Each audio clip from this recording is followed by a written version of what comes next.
സർവമായ എന്ന് പറയുന്ന സിനിമയുടെ വൻ വിജയത്തിന് ശേഷവും ബേബി ഗേൾ എന്ന് പറയുന്ന സിനിമയുടെ വൻ പരാജയത്തിന് ശേഷവും നിവിൻ പോളിയുടെ ശക്തമായിട്ടുള്ള ഒരു തിരിച്ചുവരവിന് വഴിയൊരുക്കാൻ പോകുന്ന പ്രതിച്ഛായ എന്ന് പറയുന്ന ഏറ്റവും പുതിയ മലയാള ചിത്രം ഇത് റിലീസ് എത്താൻ പോകുകയാണ്. ചിത്രത്തിൻ്റെ ഇന്ന് പുറത്തിറങ്ങിയ ട്രെയിലറിനെ കുറിച്ച് പരിശോധിക്കാം.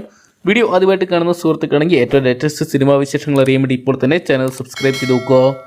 നിവിൻ പോളി നായകനാക്കി ബി ഉണ്ണികൃഷ്ണൻ സംവിധാനം ചെയ്ത പ്രതിച്ഛായ എന്ന് പറയുന്ന സിനിമയുടെ ട്രെയിലറൊക്കെ ഇന്ന് പുറത്തുവിട്ടിട്ടുണ്ടായിരുന്നു. ചിത്രത്തിൻ്റെ ടൈറ്റിലിനൊക്കെ ആയിട്ട് സിനിമാ പ്രേമികൾ കാത്തിരിക്കുന്നു. ടൈറ്റിൽ ലോഞ്ച് എന്ന് പറഞ്ഞെങ്കിലും ട്രെയിലറൂടെ എത്തിയപ്പോൾ പ്രേക്ഷകർക്ക് ഇരട്ടി മധുരമാണ് കാണാൻ സാധിച്ചത്. കൊച്ചിയിൽ നടന്ന ലോഞ്ചിലാണ് ടൈറ്റിലും ട്രെയിലറും പുറത്തിറക്കിയത്. മോഹൻലാലായിരുന്നു മുഖ്യാതിഥിയായിട്ട് എത്തിയിട്ടുണ്ടായിരുന്നത്. നിവിൻ പോളിയുടെ കരിയറിലെ വേറിട്ട ചിത്രമായിട്ടാണ് പ്രതിച്ഛായ എത്തുന്നതെന്നാണ് പ്രതീക്ഷ ഉണർത്തുന്ന ഒരു ട്രെയിലറിൽ നിന്നും മനസ്സിലാക്കാൻ സാധിച്ചിട്ടുണ്ടായിരുന്നത്. ഇപ്പോൾ വളരെ നാളുകളായിട്ട് മലയാളത്തിൽ മിസ്സിംഗ് ആയിട്ട് മാറുന്നൊരു ജാനറാണ് പൊളിറ്റിക്സ്. എന്തൊക്കെയാണ് ആ ഒരു സബ്ജക്റ്റ് വീണ്ടും ഒരു ചിത്രം എത്തുമ്പോൾ രാമലീല അല്ലെങ്കിൽ ലൂസിഫർ പോലെ ഒരു വൻ വിജയമായിട്ട് മാറാനുള്ള സാധ്യത പ്രതിച്ഛായ എന്ന് പറയുന്ന സിനിമയ്ക്ക് നിലവിലുണ്ടെങ്കിലും ബേബി ഗേൾ നൽകിയ പോലെ തന്നെ പ്രതീക്ഷയുള്ള ഒരു ട്രെയിലർ തന്നെയാണ് പ്രതിച്ഛായയുടെയും കാണാൻ സാധിച്ചത്. സിനിമ എന്താണെന്ന് കണ്ടതിന് അറിയേണ്ടി വരും. കേരളത്തിൽ ചർച്ചയായ ചില രാഷ്ട്രീയ സംഭവങ്ങളുടെ പശ്ചാത്തലത്തിലാണ് ചിത്രം ഒരുങ്ങുന്നത്.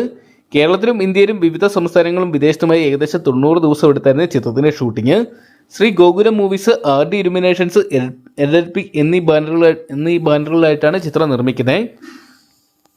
എന്തൊക്കെയാണ് കാത്തിരിക്കാൻ ചിത്രം വലിയൊരു വിജയമായിട്ട് മാറുമെന്ന് അറിയാൻ വേണ്ടി നിവിൻ പോളിക്കൊപ്പം തന്നെ വലിയൊരു താരനിര തന്നെ ചിത്രത്തിൽ കാണാൻ സാധിക്കുന്നുണ്ട്. ശക്തമായിട്ടുള്ള റോളിൽ ബാലചന്ദ്രൻ മേനോൻ വീണ്ടും ശക്തമായിട്ട് തിരിച്ചു വരുന്നു എന്നത് ചിത്രത്തിൻ്റെ ഒരു ഹൈലൈറ്റ് തന്നെയാണ്. ഇവരോടൊപ്പം തന്നെ ഷറഫുദ്ദീൻ, ഹരിശ്രേഷവൻ, മണിയമ്പിള്ള രാജു, നീതു കൃഷ്ണ, ആനഗസ്റ്റിൻ, സബിത ആനന്ദ്, വിഷ്ണു അഗസ്ത്യ, നിഷാന്ത് സാഗർ തുടങ്ങി മലയാളത്തിലെ ചെറുതും വലുതായിട്ടുള്ള വലിയ താരങ്ങളെ കാണാൻ സാധിക്കുന്നുണ്ട്. എന്തൊക്കെയാണ് ലുക്ക് കൊണ്ടും പെർഫോമൻസ് കൊണ്ടും എല്ലാവരും ട്രെയിലറിനകത്ത് ഗംഭീര പെർഫോമൻസ് തന്നെ കാഴ്ചവെച്ചിട്ടുണ്ട്. എന്തൊക്കെയാണ് കാത്തിരിക്കാം. ട്രെയിലർ നൽകുന്ന പ്രതീക്ഷ ചിത്രത്തിൽ സൂക്ഷിക്കാൻ അല്ലെങ്കിൽ നേടിയെടുക്കാൻ സാധിക്കുമെന്നൊക്കെ അറിയാൻ വേണ്ടി. അപ്പോൾ പ്രതിച്ഛായ എന്ന് പറയുന്ന സിനിമയുടെ ട്രെയിലർ നിങ്ങൾ ഇതിനോട് തന്നെ കണ്ടിട്ടുണ്ടെങ്കിൽ ട്രെയിലറിനെ കുറിച്ചുള്ള നിങ്ങളുടെ വിലയേറിയ അഭിപ്രായങ്ങൾ കമൻറ്റ് ബോക്സിൽ പങ്കുവെക്കുക. വീഡിയോ ഇഷ്ടപ്പെട്ടെങ്കിൽ ലൈക്ക് ചെയ്യാനും ഷെയർ ചെയ്യാനും ചാനൽ സബ്സ്ക്രൈബ് ചെയ്യാനും മറക്കണ്ട.